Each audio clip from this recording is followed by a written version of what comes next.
Hi, and welcome to your first iOS programming tutorial. Today's just going to be an introduction to how to develop your first app for iOS, and we're going to start by developing a very simple app. But to begin, let me introduce you to the Apple development platform.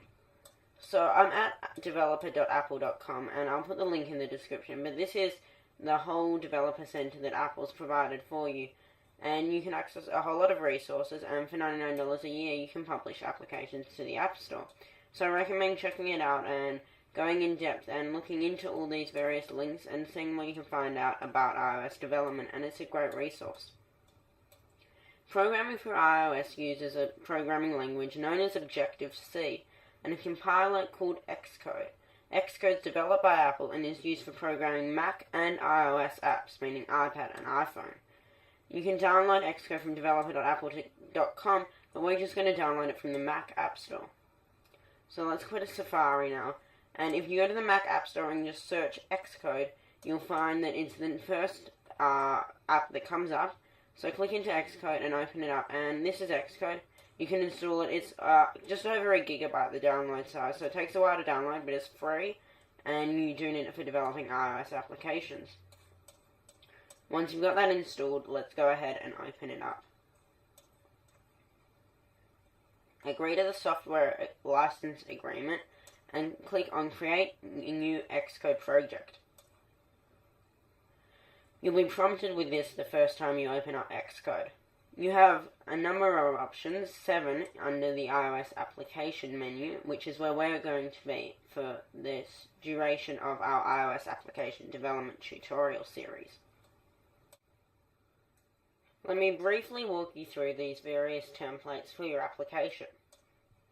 First is Master Detail, which is only for iPad and is a table view on the left-hand side of the screen and a main view on the right-hand side. The icon's quite descriptive, and you can see what I mean when I say that. You've probably seen it in various applications, and it's useful only for iPad and cannot be used on iPhone. So it's good if you're making an primarily iPad application. We're not going to be using this. I don't think we'll use it at all throughout the tutorial series. However, it's good to know it and get familiar with it. So have a look at that on the developer website. Next is an OpenGL game, and this is for developing games, essentially using UIKit, which is essentially the built-in framework for Objective-C, meaning the platform used for programming Objective-C and the various coding references you use. Again, we won't be using this. Then there's page-based applications, which are essentially creating an application with a page-based interface, sort of like an iBooks application. Again, we won't be using this. I'm going to skip down to empty application now, and we're not going to be using this, and this just generates a blank project, and until you're very familiar with Xcode, Objective-C, and programming for iOS, I don't recommend using this setting. Finally for what I'm showing you is a utility application which sets up two screens, a main screen and then a button that takes you to another screen. Again, we're not using this throughout the tutorial series. What we will be using are tabbed applications and single view applications. A tabbed application is a blank application that has a tab bar at the bottom and two views already set up. Tab bars are seen in many iOS applications, even system applications such as iTunes and the App Store, which both use a tab bar at the bottom of the application for navigating throughout the various screens. I will do a number of tutorials on how to use these in later episodes. For today, we're going to start with a single view application, which is the most basic and rudimentary application setup available. So click on single view application and then click next. Now you need to set up a product name, an organization name, and a company identifier. The product name is the name of your app and the name that will appear on the home screen of your device's phone or tablet. Let's call this one Hello World. The organization name is a unique identifier for your organization. By default, it's set to your Mac username, but we can change this to anything we want. I'm going to make mine My Apps. Then you need a company identifier. Now, put your company name or just your name if that's easier. Now, the one thing you may have noticed is you cannot use numbers. I'm just going to put my own name. Before your company ID identifier, it's a good idea to put the word com dot.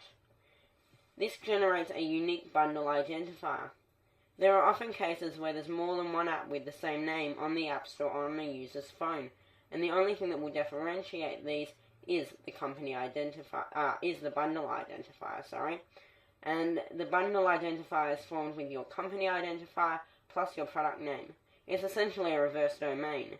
So say you have a website that is 99centsappdevelopment.com, on your bundle identifier it will be com.99centsappdevelopment. And then your project name. Leave the class prefix, you don't want to be editing that. For devices, you can select a universal, iPhone or iPad application. I'm going to do iPhone for this basic Hello World application. Make sure unit tests are included by checking this box, which by default is checked, and automatic reference counting is also selected, which you might have heard referred to as ARC. Then we're also going to be using storyboards, which are the most modern design interface layout for developing iPhone applications, and I'll show you what I mean by that in just a moment. Throughout this tutorial series we will be using storyboards, but I will also briefly cover nibs, and if you don't know what those are, don't worry, you don't need to. Click Next, and then find where you want to save your application, and click Create. It will generate a project folder with all the files in that location. The first screen you'll see will look quite daunting, and let me move my screen over a bit so you can see more of it. Seems complex, but it's really not. At the top of your screen you have your status area. There's a Run button for running your application and a Stop button for once you've started running your application.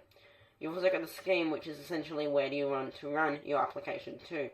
Leave it what it is at the moment, that's the default, and that will automatically be set to match your project settings. Next you'll notice a tab called Breakpoints. Don't worry about what that is, we'll cover that in a later tutorial on debugging your application. Then you've got your status window, which gives you any important messages relating to your application and where you can find more information about them, as well as progress on, for example, running your application. To the very right you can see your editor tab, which shows you various editor modes you can go into. I'll show you more about this in an Xcode tips and tricks tutorial. Then you've got a View tab, which allows you to adjust the view of Xcode and what it looks like. I will briefly cover this in the later part of this tutorial. Then there's the Organizer button, which brings up the Xcode Organizer. Click that and you'll be taken to the Projects tab. Click on Devices and you can see all the devices that you have registered. If you're not an Apple developer, which costs $99 a year and you can purchase at the developer.apple.com website, you won't be able to add devices and run applications on real-life devices. So I do recommend paying the money because it's well worth it. Then you've got your repositories. So that's mainly for if you have a Git repository that you want to upload your application to, and Xcode can do that for you.